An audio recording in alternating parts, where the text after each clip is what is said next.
Des pâtes, oui, Seigneur. Mais des lustres du Christ.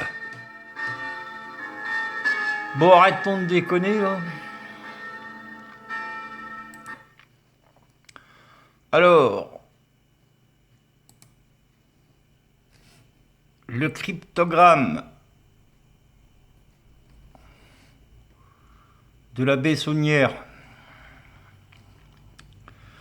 Il y a 5 ans, je suis tombé sur un truc comme ça. C'était un message que la Bessonnière mettait en code. Et il y a un gars, il a encadré cette partie-là. Et cette partie-là qui est encadrée, c'est ça. Là, le message, c'est ça, quoi, en fait. C'est une phrase. Alors, je l'ai analysé, cette phrase-là, il y a longtemps. Les travaux sont pas de moi, hein. Je sais pas qui c'est. Hein, en fait, c'est tout le monde. Alors voilà, saut pêcheur. Un saut pêcheur, c'est un mec qui s'est fait avoir, en fait. Un mec ou un enfant, enfin, c'est quelqu'un qui s'est fait avoir. À l'embouchure du Rhône. Alors bien sûr, on pense à une rivière, à tout ça. Mais l'embouchure, quand il dit l'embouchure du Rhône, en fait, c'est quelqu'un qui a une grande gueule. Genre l'ogre. Hein, comme en Suisse, il y a une statue avec un ogre qui mange un enfant, quoi, il met un enfant dans sa bouche. Hein, à l'embouchure du Rhône, c'est-à-dire qu'il a une grosse appétit. Alors son poisson, ben, c'est le saut pêcheur, hein, c'est celui qui sait pas avoir. Sur le grill, hein, donc ça veut dire qu'il va se faire bouffer. Hein. 2 fois retourna un mal. Alors,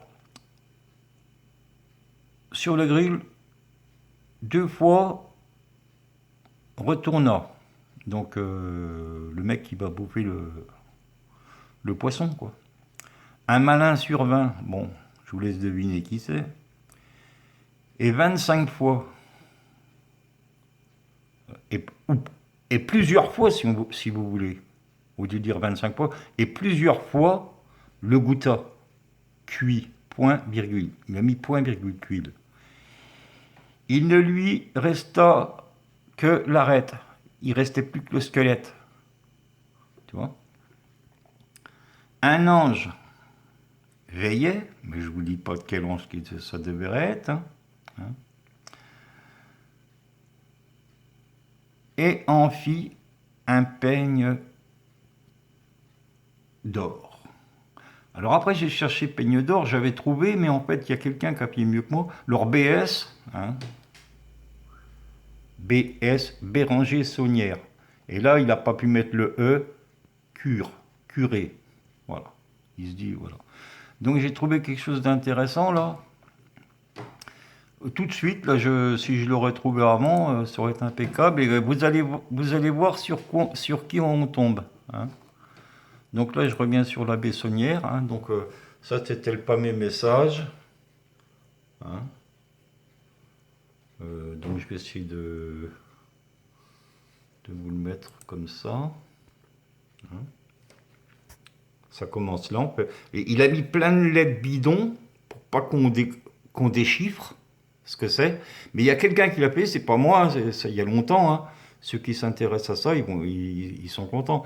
Mais il y a un gars, il a trouvé ça. Donc, saut pêcheur à l'embouchure du Rhône. Hein. Donc, saut pêcheur à l'embouchure du Rhône, c'est pas un mec qui va pêcher à l'embouchure du Rhône. C'est un mec qui va se faire bouffer par quelqu'un qui a une grande gueule, quoi. Hein. Enfin, bref. Et là, je suis tombé sur ça. Ah. Quand je cherchais le peigne d'or, on retombe chez mon copain Edoui Plenel. Voilà. Alors, je vous conseille d'aller lire parce que c'est très très intéressant. Hein. Donc, il explique tout. Donc là, c'est la légende du peigne d'or. Et franchement, moi, je ne peux pas tout lire, mais vous allez aller voir. Hein. Vous allez aller voir. Et la fin, c'est très intéressant, la fin. Il ne reste de cette légende que la grotte de Sorimonde qui parle encore le nom du peigne d'or. Mais le palais de la paix était presque complètement éventré pour laisser passage dans le dernier. Alors voilà, ce que moi j'ai étudié sur la Bessonnière, il faut que je me mène parce que je suis déjà à 6 minutes, c'est qu'il était passionné des pierres et en allant balader à droite à gauche, il faisait, je sais pas moi, des parcours de 20-30 km, et vu qu'il était passionné des pierres, il y avait de l'or en fait, si vous voulez. Hein, donc on arrive, c'est dans le secteur des mines de Salsines, c'est dans ce coin-là, il y a une mine là-bas. Et moi je suppose que, bon bien sûr, il est monté à Paris, rencontrer chez un évêque, je sais pas quoi, pour lui dire, ben voilà, là où vous m'avez mis, il y a pas mal d'or, quoi. En fait, c'est ça sa fortune. C'est l'or qu'il y avait dans le sol. Hein. Et la blague qui lui est arrivée, c'est que, ben justement, vu qu'il y a le diable là-dedans, ben ils sont servis de son petit village pour faire un lieu de sacrifice et tout ça, quoi. Hein. Et d'ailleurs, il ne faut pas oublier qu'il y a eu un curé qui a été assassiné. Hein. Enfin bref, je vais arrêter là et puis je vais vous mettre des trucs sur la Bessonnière, quoi. Qui aimait les femmes en plus. Hein. Voilà les copains. À bientôt les copains. Hein? Ah oui, les cloches de Pâques, les ovnis. Ça aussi, c'est pas moi qui a trouvé. Hein. Il y a des gars qui sont beaucoup plus intelligents que moi quand même. Hein, les cloches. À table. Il est l'heure. Allez, à plus.